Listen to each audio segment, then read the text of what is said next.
What was your first job in high school or junior high or whatever?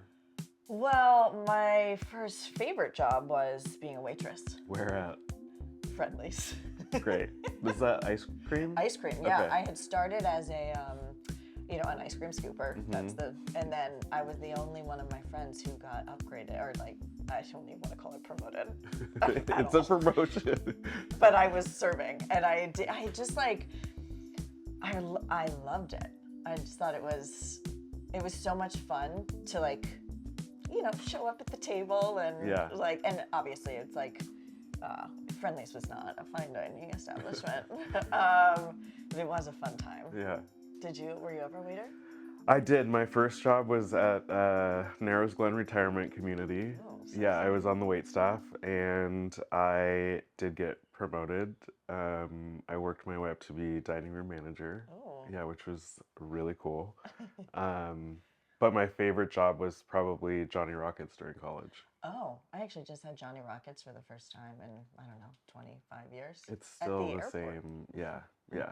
But that was there's a counter, and we had to dance and all these things. Right.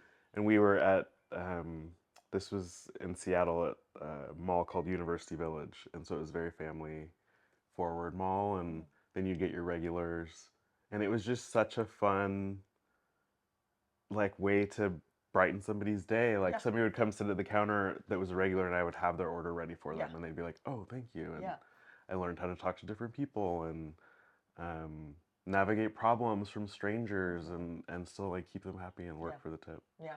It was really good. I do. That's like one thing I feel very strongly about, even though I don't have children and whatever, is I think all kids should have to be like it's a rite of passage. Yeah. I think every single person should have to be a server. Yeah. Well, we were talking about with our guests before we started about friction, and nowadays a lot of that friction is eliminated. Yeah. And I think if I didn't have the friction of somebody being an asshole to me while I was taking their order and then figuring out how to get them to be comfortable, like that has served me so well in so many situations. Yeah.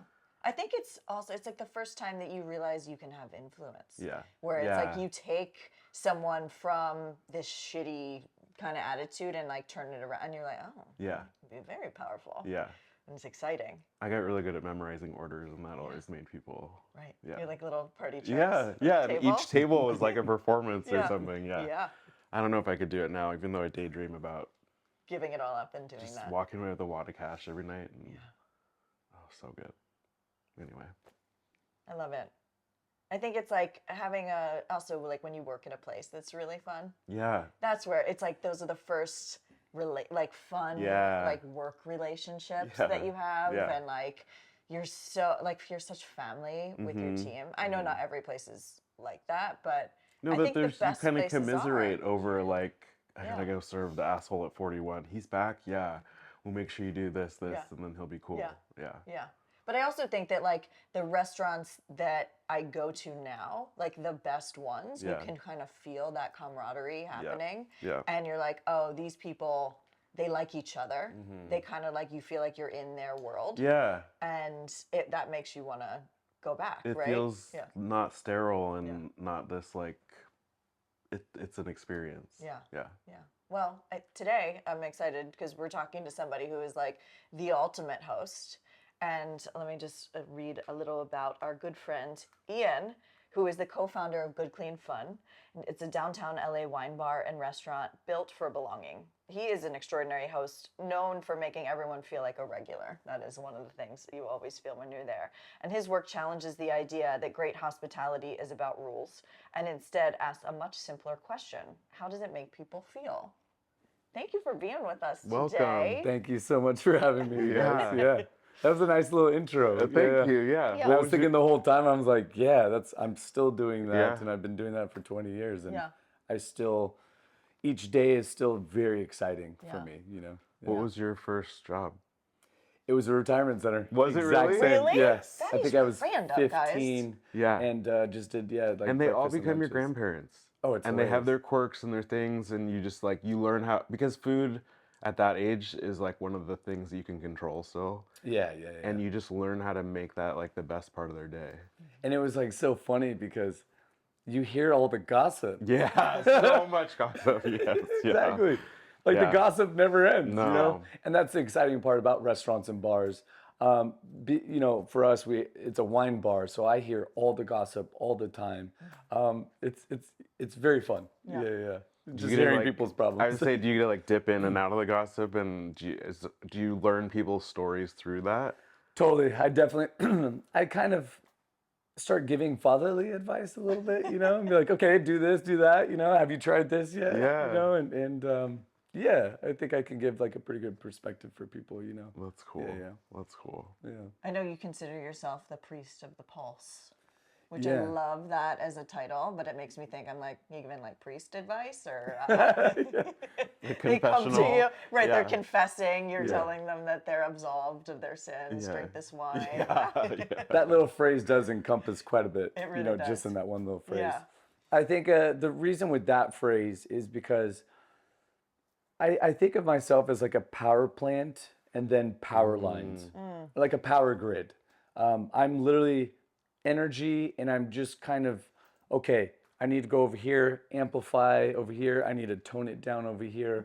I think that's exactly what it means. I'm just a giant power grid, just, you know, taking electricity and putting it in different areas. Totally. So, yeah.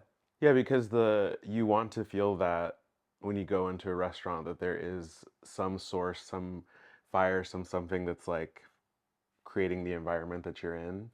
And you can tell when a restaurant or a bar or something doesn't have that, and you're just like, oh, I'm just like at this table and there's just food and I'm eating and then I'm gonna leave, versus I want to be here and feel welcome and everything. Totally. One thing that we're trying to revive for Good Clean Fun is the art of the maitre d'.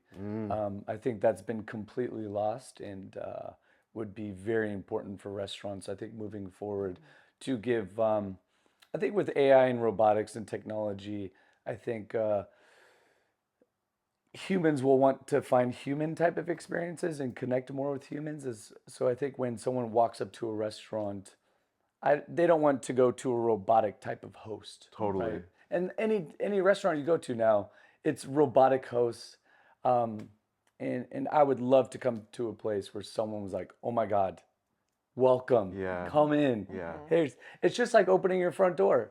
Literally, come in, sit down, go grab a beer, or I'll go grab, like, what do you need? Be comfortable. So we do exactly the same. And there's a lot of restaurant owners that tell their staff all the time, hey, pretend this place is yours. But I don't think they actually know what that ever means. And so for us, it's very like you opened your door, and it doesn't matter if I know you or not. Welcome. Yeah. You know, welcome to my home. Yeah. You know, you're not just a customer, like you're in my home, and now I need to do a really good job hosting and make sure they have a great time. Yeah. Instead of just being worried about trying to make so much money and stuff like that. Yeah. Yeah. Was that always your vision when you started GCF? Like, did it feel to you that the LA food scene was missing that and it was a gap you wanted to fill? Or did you realize that this is just the kind of, you know, host you are, you know? Yeah, kind of like a little bit of both. You know, when I started in my early 20s, I was throwing parties and did the whole nightclub thing, and I learned very quickly of how to host rather than serve. And so then when I kind of got into the restaurant world, that what I got from the party scene kind of transitioned over to the restaurants, and oh, I'm not serving, I'm hosting, you know. And so then when I worked for other restaurants, I was more hosting rather than serving. Yeah. And you know, at the end of the day, any entrepreneur one day doesn't want to work for anyone else, or they see so many problems in working for others that they decided to branch out on their own. Don't we know Yes. it? Yeah, exactly. Yeah. And so, yeah, I started the wine bar, you know, 5 years ago. And everything that I didn't like at restaurants, I just applied, pardon me, I applied to Good Clean Fun. Yeah. So when you walk up to a host stand and it's boring, we don't do that, right? The servers, when they go to tables, what do you want to eat? We don't do that. It's much more engaged, you know. So that's kind of what we do. What would you say makes a really good party that you're bringing into the restaurant? That's a great question. I think for guests that you feel welcome. Yeah. And how does that even happen, right? It's basically the environment. It could be the lighting, the music, other guests at the party, the host. Um, I think for us, it maybe does start with me setting the kind of the tone. Yeah. And what I've also learned in the past too is you don't need this crazy immaculate type of place for people to come party.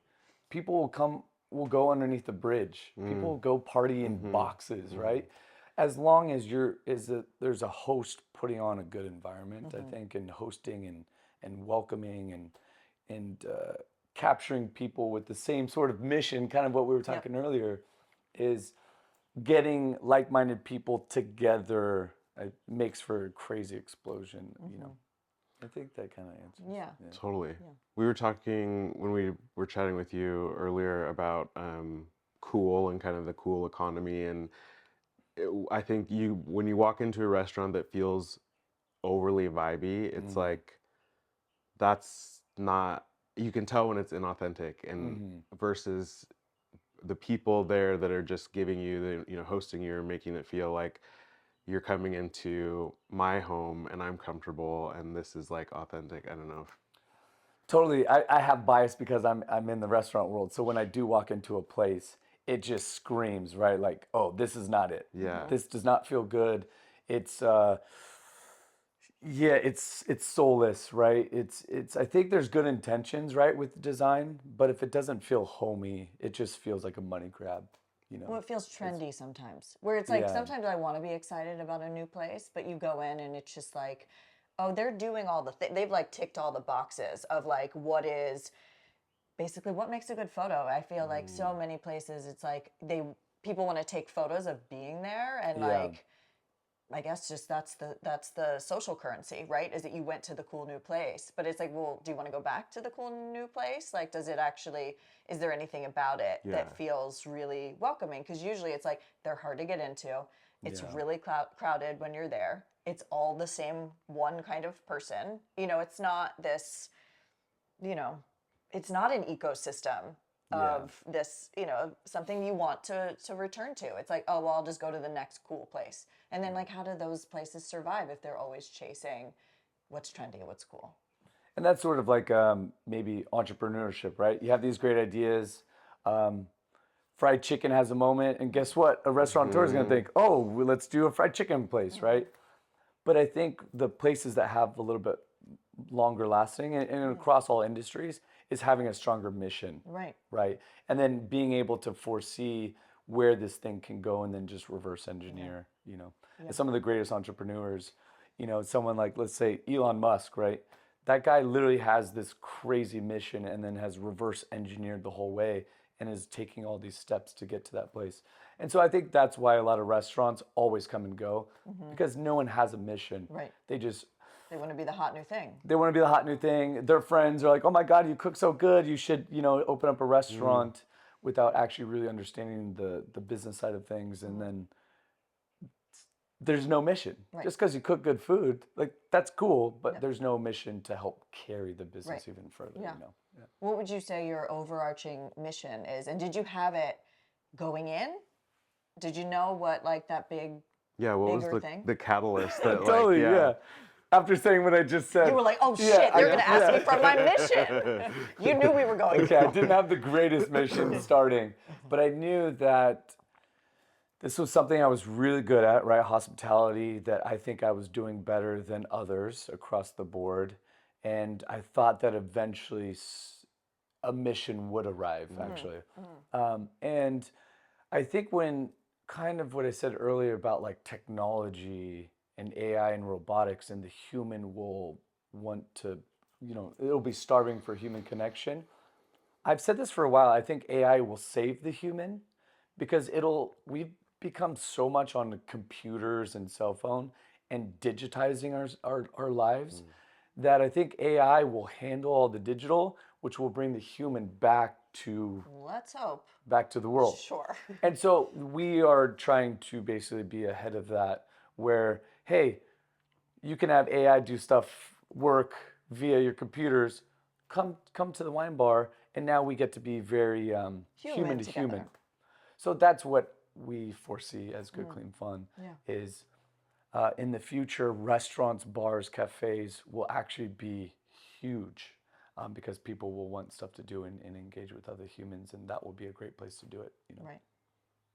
Totally. Yeah. I mean, people keep, we're in this age right now where people are lonelier, right? And they're like, are starved for human connection and friendship and all of these, it's like, I think to have a place where somebody could go by themselves and meet other people is a very exciting thing where they really do feel welcome. And it's so intimidating to go to like the hot new place by yourself. That's like, whoa, who wants to do that? But to go somewhere where the owner is going to come and chat with you and want to solve all your problems for you, that sounds like pretty good, right?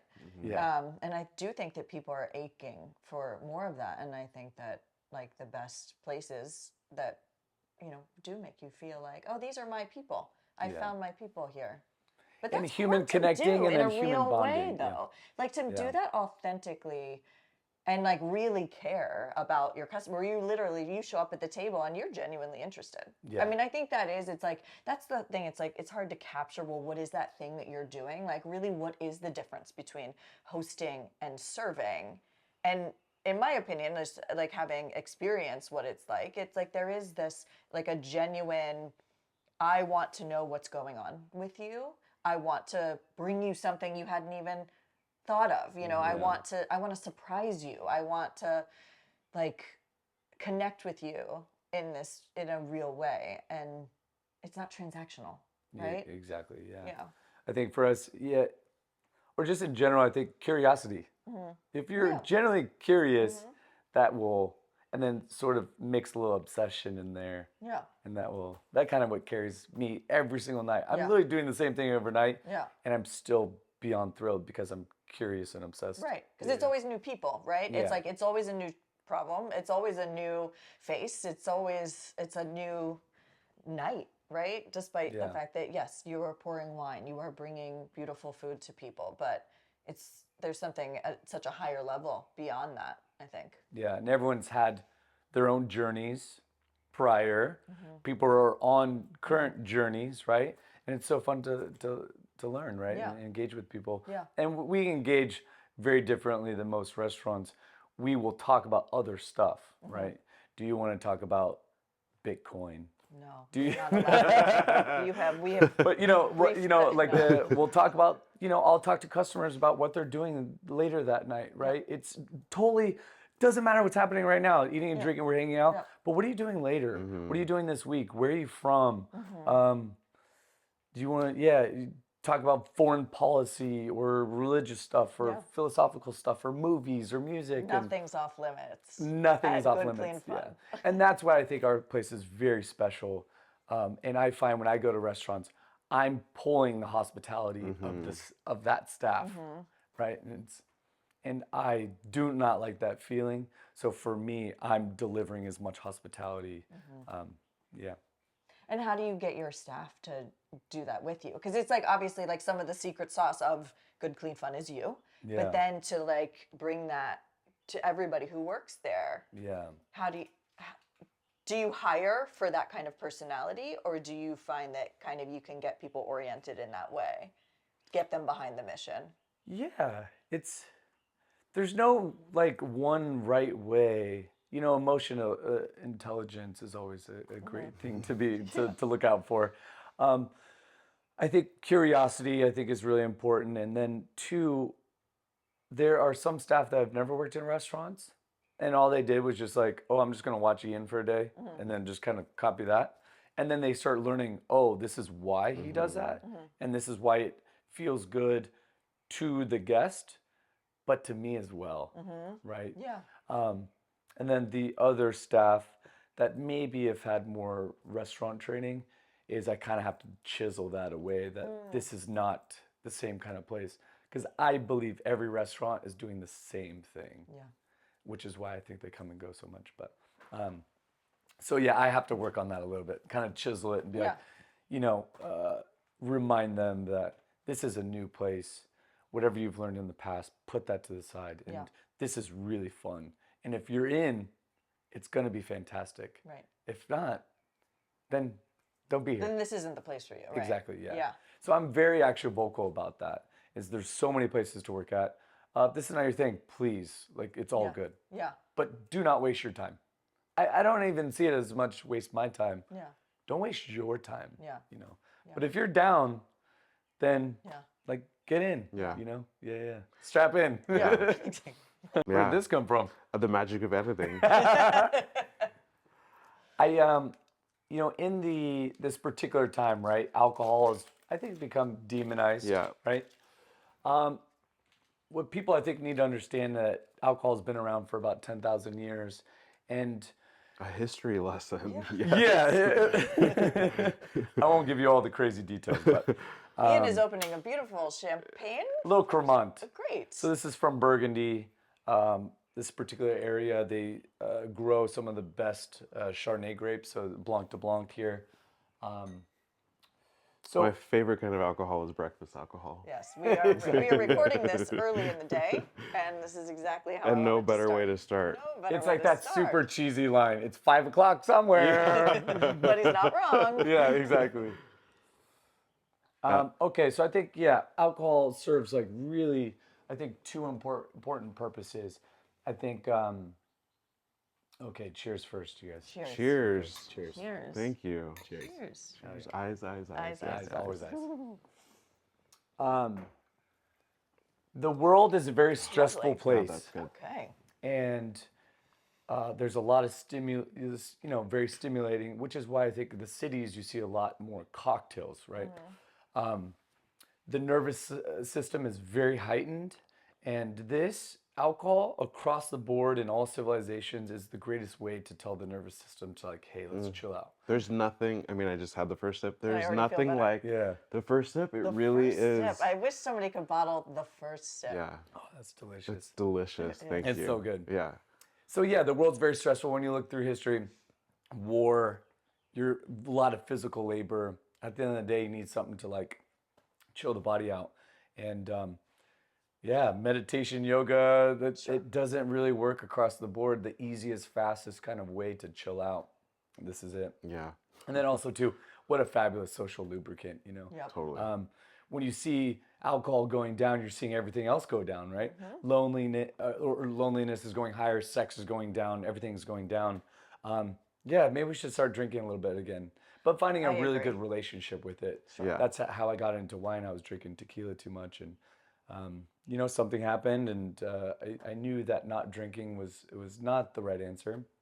So I needed to find kind of the how can I drink every day, but be very controlled, and that's kind of led me to wine. Yeah. I love that as a hack. Yeah. Yeah. And not just completely you sound like you had a real sense of awareness of yourself and wanting to balance things but also still enjoy. And I think a lot of people just cut it off, which Yeah. you know, if you need to do that, you do that, but Sure. it really is about the relationship with yourself and why am I needing to do this so much, and understanding and appreciating that it does make me feel a certain way and there are positives, but then I don't want to go too, you know, off the rails. Totally. And the great thing about wine, lower ABV, right? It's 11, 13% rather than tequila's 40%. I mean, that's what a stark difference. Even in wine, when you go from 12% to 15%, that's a huge difference. Yeah. Also, too, the range of taste, I think, is a lot more exciting than I think most alcohols. Yeah. You can have so many different kinds of Chardonnays, or there's red wine and rosé and orange and bubbling, bubbles. And any wine person that you meet, it just never gets old, and we're all still learning. Wine is still very exciting, I think. Yeah. So what made you, we have this podcast about You Are the Prize and, you know, believing in yourself to do things.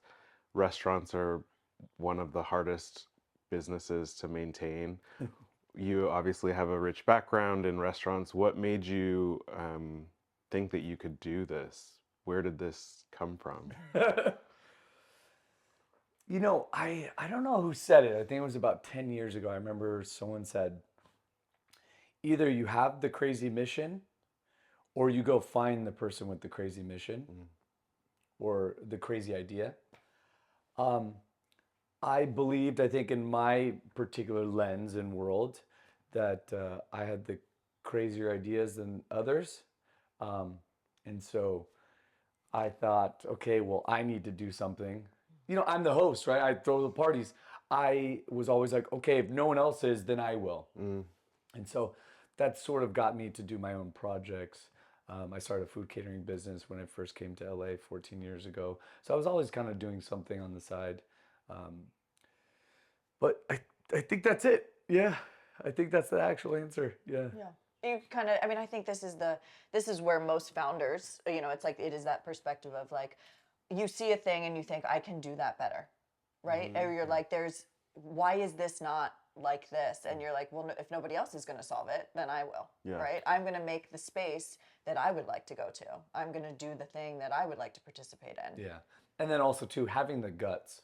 Yeah. Entrepreneurship is very difficult. It doesn't matter to the big guys, to the little guys. It's hard literally for everybody. Yeah. And you have to have a very strong stomach. And not a lot of people do. And I'm not saying I wanted to. Yeah. It is very difficult, but if no others will, then I do have to step up and fill that gap. And then, ultimately, like just hire the people that believe in my crazy idea, and hopefully, it blossoms to something. You also have a very interesting perspective on challenge. We've talked about this, where you come upon something that is a challenge, and your lens on it is, thank you. Let me solve this. Isn't this a fun thing for me to do? You have said, you're like, every challenge is a chance for me to get stronger. Yeah. And I was like, well. I know, it sounds so annoying. It is annoying. And what it is probably a defense mechanism in me that's, like, okay, stress is brewing. How do I deal with it? Let's turn it around. Oh, this is awesome. Yeah. Yeah, bring on the problems. Yeah. And then it just becomes this kind of reoccurring, right? Where, fuck it, bring it. Yeah, Yeah, you throw like me treat it another like one. a game. Yeah. My perspective on it is that you're like, you seem energized by challenge in a way that many people are. You can get really, like, the challenge feels crushing, Yeah. and instead you become effervescent and Yeah. you're like, let's do this. And I think that is unique. I think that's probably something that as an entrepreneur is a part of your secret sauce. Totally. And I'm not saying I have high IQ, but they do measure IQ by how fast and accurate you solve problems. So you're a genius, is what you're saying. Genius. But that's in my mind. So, when these problems come, that's all I'm constantly thinking about is like, how do I solve this faster and better? And then just do that every single time. It's just ingrained in my brain. I don't think maybe my IQ is going higher by any means. I don't think I'm such a genius. No, you're a genius. But but that, at least having that mindset is helping me, solve all these problems.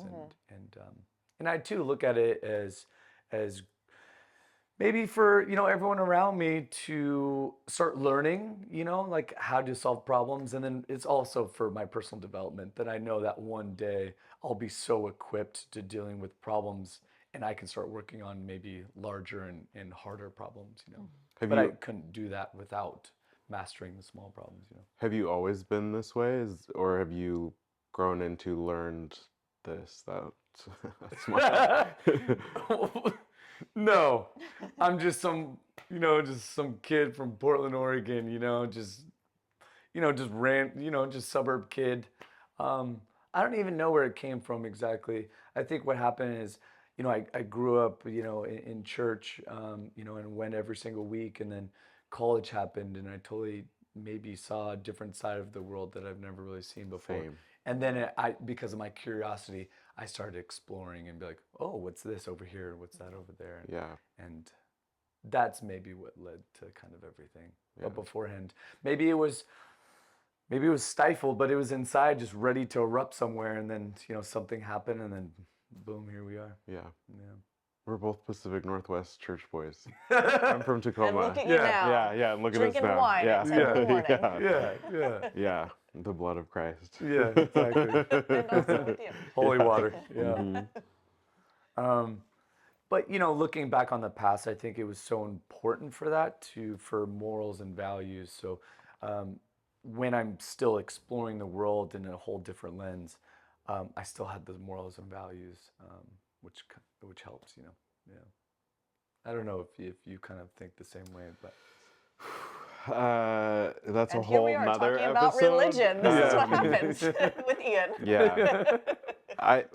I think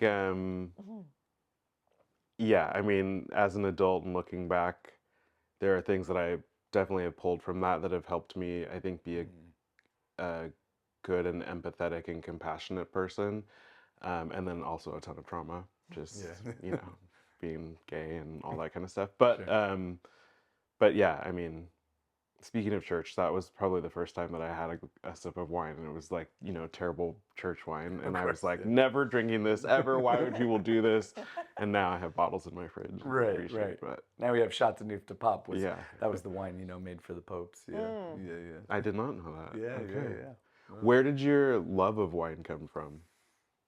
Kind of like earlier, I think I was drinking too much hard alcohol, and I wanted to find something, and I remember trying some natural wine actually in 2000, I think 16 or 17, and I was like, whoa, this is a lot different than what we drank, Carlo Rossi and your barefoots and stuff like that. And Never drank a Carlo Rossi. I'm proud of that one. Is that one of the box The jug, one? I no, think, like right? the glass, like Oh. it's a Yeah. gallon. Yeah. Oh, Oof, brutal. That was way different. And so then I started just exploring that world.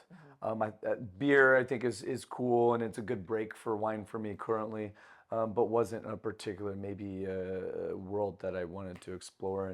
And wine is pretty cool, and it's, at the end of the day, everyone, that is the drink, right? To drink. When you look at third world countries, for example, right, you see a lot of like hard liquor and beer. But as countries develop, everyone gets into wine. China, there's some of the biggest buyers of Burgundy and Bordeaux these days. Now they're producing wine too in China, and that's fantastic. But wine is, I think ultimately the best alcohol, or the one to get to. Yeah. Yeah. And natural wine helped kind of brought accessibility to that world.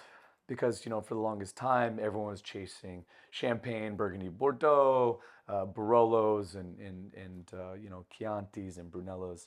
But now, because of natural wine, now we can explore all the small producers doing all different kind of things across the world, which I think makes it very exciting. Yeah. It's cool. Yeah. Wine's the best. It is. And two, the drunk is I think the best drunk too. Oh, I compare it to like laughing gas. Yeah. Yeah. Because your body feels light, and then you just kind of laugh and you're socializing and things don't matter. And I think that's why I've liked alcohol this entire time, right? The past 20 years. It allows you to be in the present. And that's truly one of the greatest feelings. Because sometimes we reflect on the history too much. Sometimes we're worried about tomorrow. And sometimes we forget to let's just be here right now. Drinking this glass. Like right now with this. Yeah. This feels really good. Yeah. Okay, I've ran 12 marathons now. Really? And every time I run, And he doesn't train. That's 12? also annoying. 12, yeah. Which, I saw one guy had a cape and he said he'd done 256 marathons. And, some people have only done one or some people have done none. But what I've started learning when I've run the marathons kind of recently was it's going to be over. So you gotta fucking enjoy it right now. Yeah. It's gonna be over. And you want to be running because it's gonna be done, and then, okay. And so I've started to just, I think in the last 5 years, 10 years, be so much better and be like, okay, now really, really, really matters, because nothing is promised in the future. Yeah. And yesterday, it already happened. It already happened. Yeah. But okay, refill. And running and wine help you stay in the present. Exactly. Yeah. It balances all the wine drinking. Sure. Do you feel that way when you do your race? Because Alex does a bike race from San Francisco to LA, which is how many miles? Like 500 miles? It's like About 550, 600 miles. When you were in it, Yeah. are you like, Waiting for a drink? Yes. yes. But are you like, I wanted to be here and now I'm here and I'm like, do you feel present when you're I do, because because there's pain with both of these things. there is pain, but it becomes a meditative mind over body, because my mind is saying, like, this fucking sucks and it's Right. cold, or it starts raining and the tire in front of me is putting stuff in my face, and then I have to say, are my legs still working? Are my lungs working? And then I kind of center and I'm like, yeah, everything's fine, and then I can quiet my mind. Yeah. Gratitude is supposed to be Yeah. one of the things that keeps you present. It's like you said, you're like, Yeah. okay, my legs are working. Yeah. And that's like, you check it off and you're Yeah, thankful. I'm thankful right? that I have these legs that are powering me down the California coast and all that kind of stuff. But yeah. And what humans have over robots is emotions. Right. So when like what you're saying, when it rains and the water is splashing in your face, you have to love it because it's Yeah. a feeling. Yeah. You know, Yeah. and that's something that we can't let go, and we have to learn to embrace the happy, sad, All of it, the angry. full Yeah. range. So I think even now, like, I don't cry a lot, but like I've started okay if learning you to cry a embrace. lot. Yeah, It's I'm like, okay. oh, I'm gonna cry right now. but I've started to really enjoy it Yeah. because this is what it means to be human. Yeah. Is these emotions Yeah. and the big emotions, Yeah. Yeah. So- Would you have stopped yourself from crying previously? Or just Oh, weren't for feeling sure. okay. Yeah. I'm a ignore. Yeah. But now it's like, oh, wait, no. This let's feel, whether that's happy, mad. Let's actually get into it Yeah. a little bit, Yeah. Speaking of mad, what do you do? What do you do when you have you like to host and make people feel welcome and send them away with an experience? Yeah. What do you do when you encounter a customer that's mad or edgy, or how do you give them the experience that you want to give them? You can only control so much, but Yeah. what does that look like? It's actually really easy. You just get them to relax and then you give them all of the attention. And when someone knows, just everybody, when someone knows, oh, he's got me, right? Everyone can start relaxing a little bit. And so when someone that's maybe you don't know what's going on in their life, right? That's why I never judge. If you're being upset, I've been at restaurants, I had a bad day, I probably was a little bit more standoffish, right? And so I'm aware of that. And so I'm like, hey, maybe something really bad happened, but guess what? Let's get this person to just relax. And then I have my eye on him or them, he or she, the entire time. Yeah. So then that person knows, like, okay, like what's happening in my life, like it's set to the side, and I'm well taken care of. Yeah. And how do you protect your energy? Oh, just crank up the power plant. Yeah. Just throw more wood into the fire. Sure. Yeah. That's honestly it. You just got to find more wood to put in the fire. Yeah. And then I think so I did a food pop-up in Japan actually, and we serviced, like 1,000 people a day. And it was just me and a couple of staff members. And every single individual, even the very last person on the very last day, I gave it my all. Because if I was excited to go to something, if I was excited to go see Wolfgang Puck, right? And he was tired that day, and I got that energy, it's such a letdown. Yeah. So I make sure that when any single person walks in, Good Clean Fun, any moment, one feeling I hate was when you go to a restaurant late. It's like 9:45, 10, and they're like, you can tell the staff's like, fuck, like this person's here, we're trying to go home, blah, blah, blah. I hate that feeling so much. So even if you arrived at Good Clean Fun at the very end, I'm like stoked because you're here and you're ready to feel this and let's go. Right. They're going to be there either way, right? Yeah. They've come. And so to approach it with, well, they're here, let's like have a good time with it. It's like, it's happening. Yeah. Whether you bring a good attitude or not. But it's hard to remember sometimes in those moments where you're like, Because you're only worried about yourself. right? Yeah. But Right, if you can yeah. just turn the lens out where you're like, okay, this person, Like It's you about guys, them. you guys have been to a restaurant late, right? Yeah, we should. They'll be mad.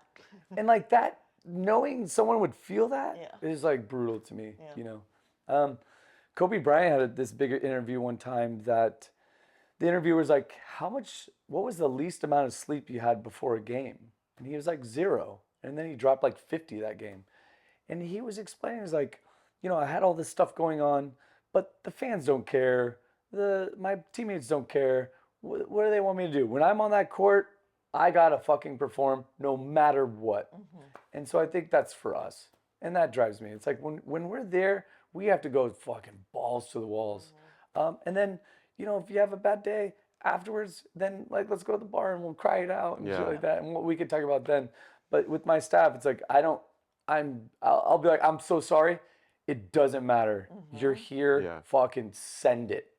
And if you can't, then don't be here, right? Or take a day. But This reminds That's me of what drives. cheerleading. That's what they used to tell us because we were throwing each other around. And you're like, you cannot have a bad attitude and throw a girl into the air and like not be paying attention.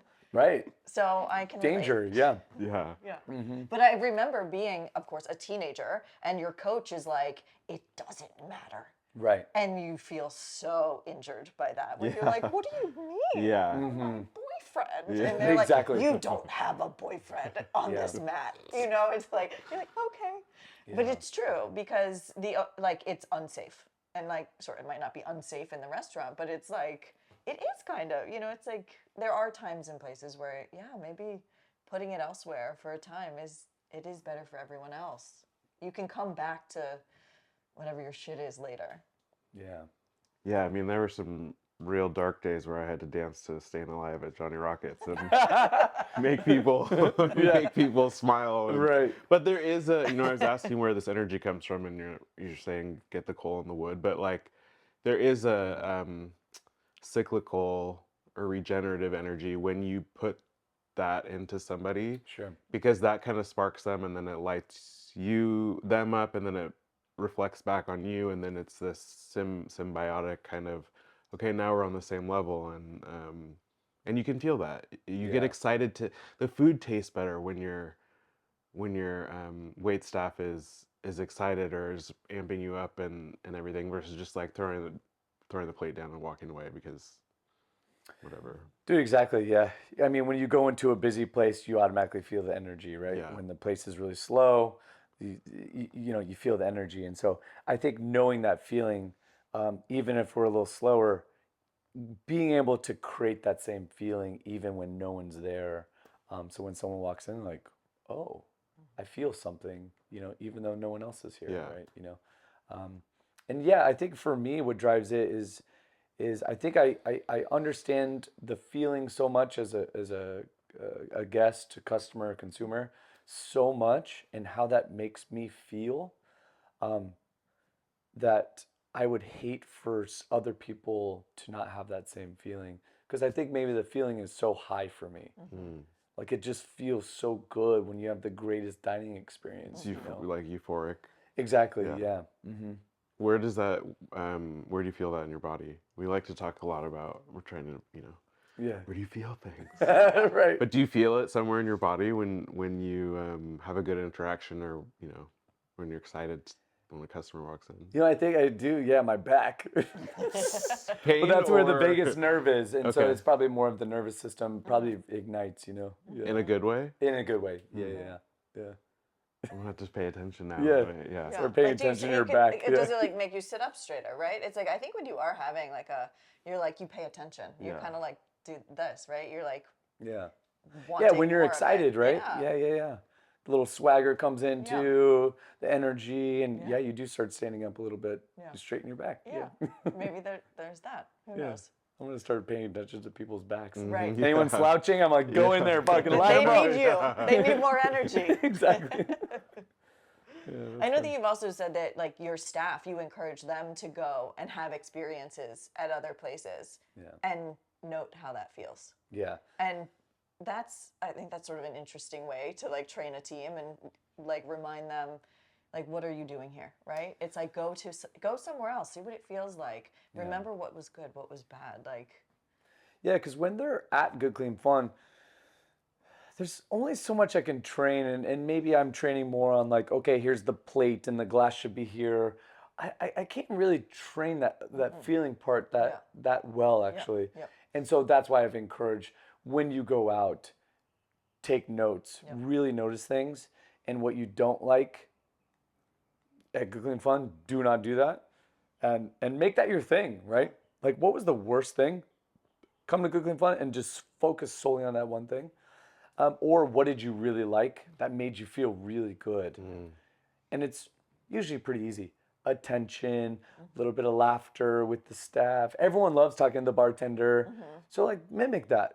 Do exactly that. And you'll see over time it's going to pan out not just for Good Clean Fun, but maybe you as a person as well. Yeah. And the connections that you can make at Good Clean Fun that could lead elsewhere, outside, because, my staff probably, they have all their, goals and dreams of doing things, and Good Clean Fun, we have a great clientele and network with some of these people because you never know where that can take you, because I want this to be very human, to human kind of place instead of just like, oh, here's cut, hey staff, get them to spend money, okay, then buy.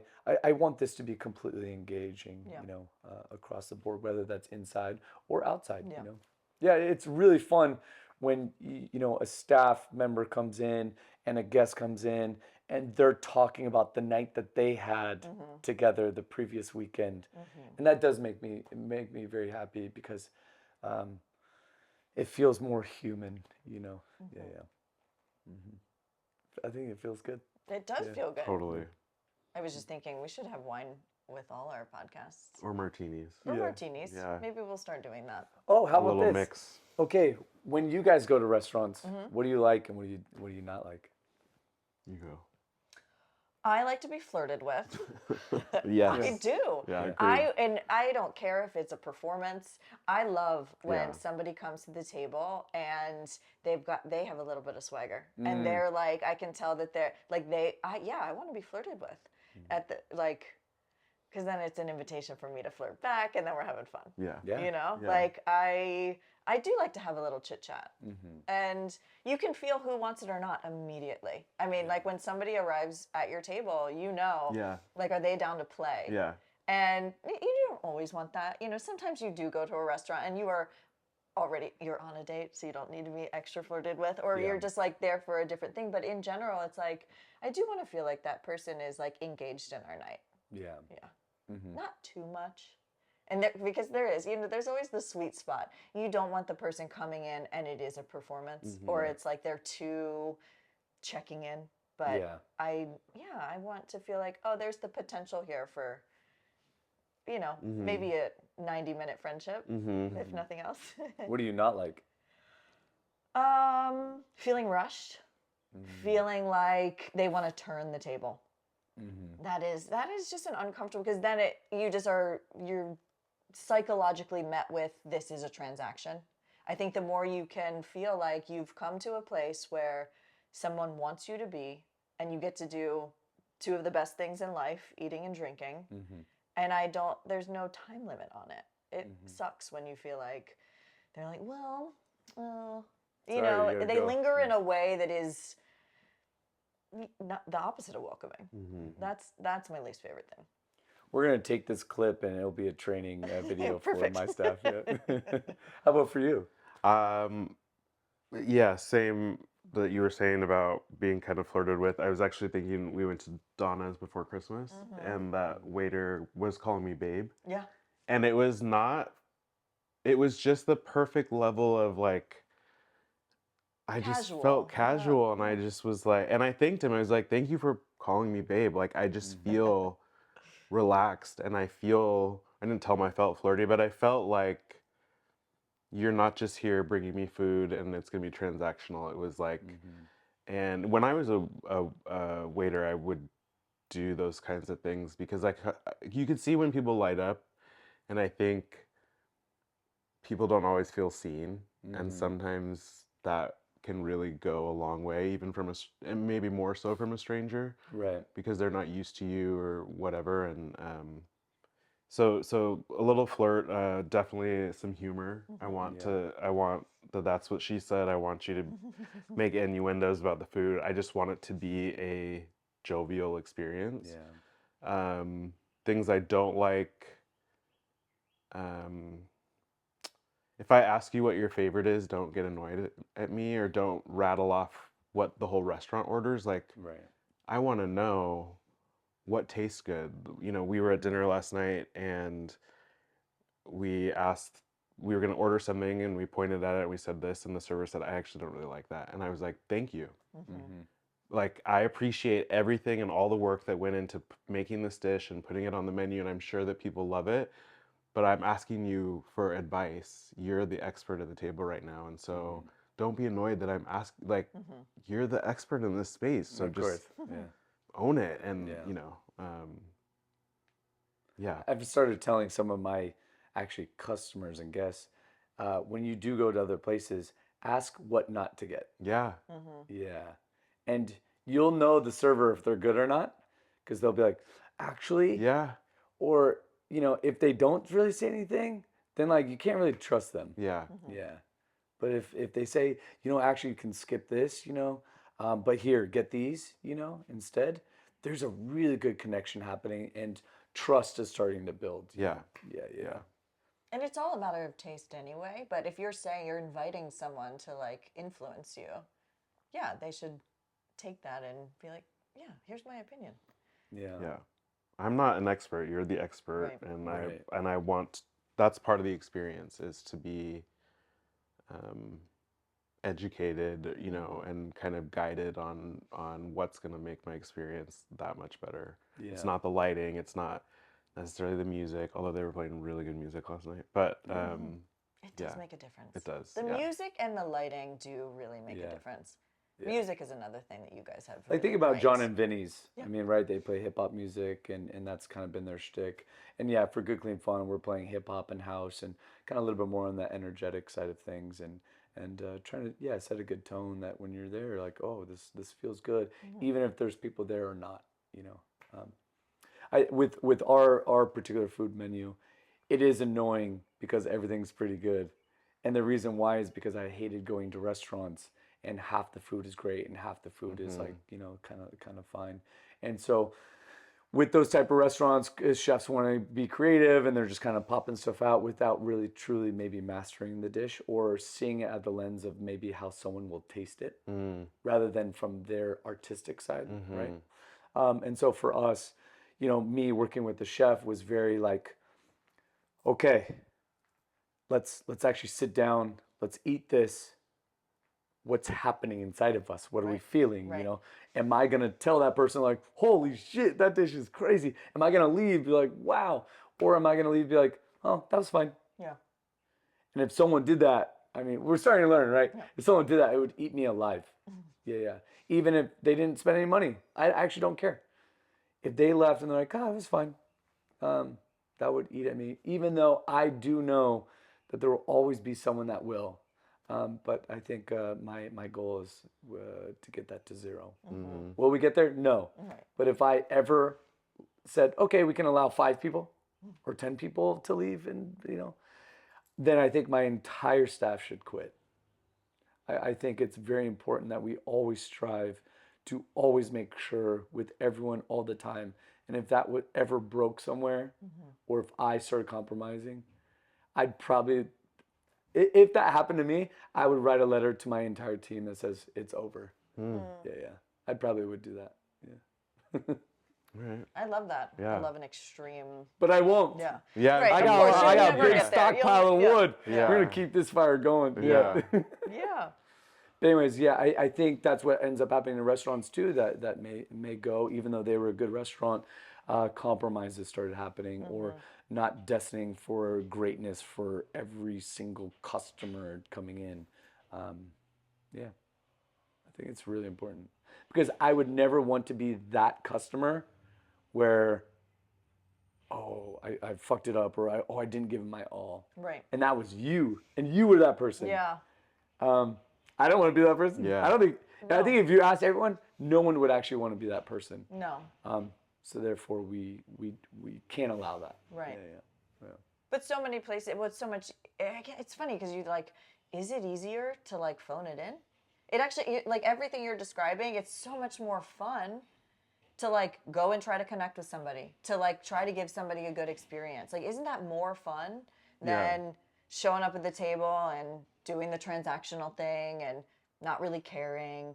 But in like it, Well, and that when you do that, then you're not not to be you're not in alignment. You're not Right. supposed to be there. You're Right, not right. doing the thing that you want to be doing. You should be feeling, like I said, like a exchange of energy because it feels good to you to help this person, and that person appreciates what you're doing, and so then it's.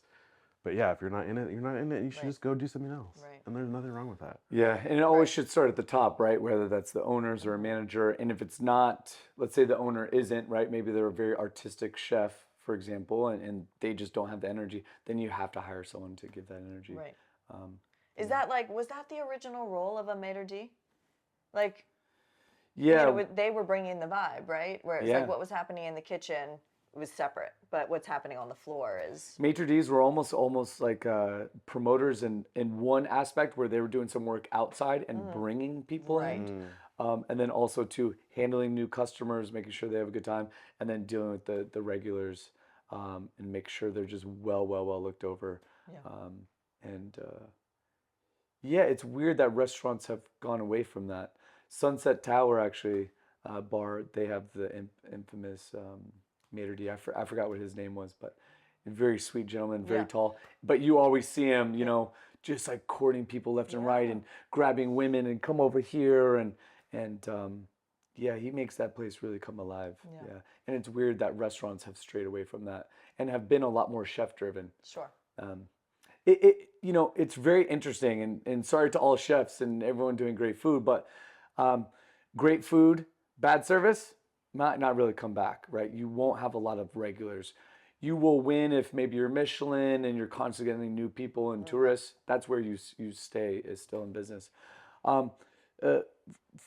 Fine food, great service, like dive bars. Yeah. You think those drinks are great? No. No. Doesn't matter. Doesn't matter.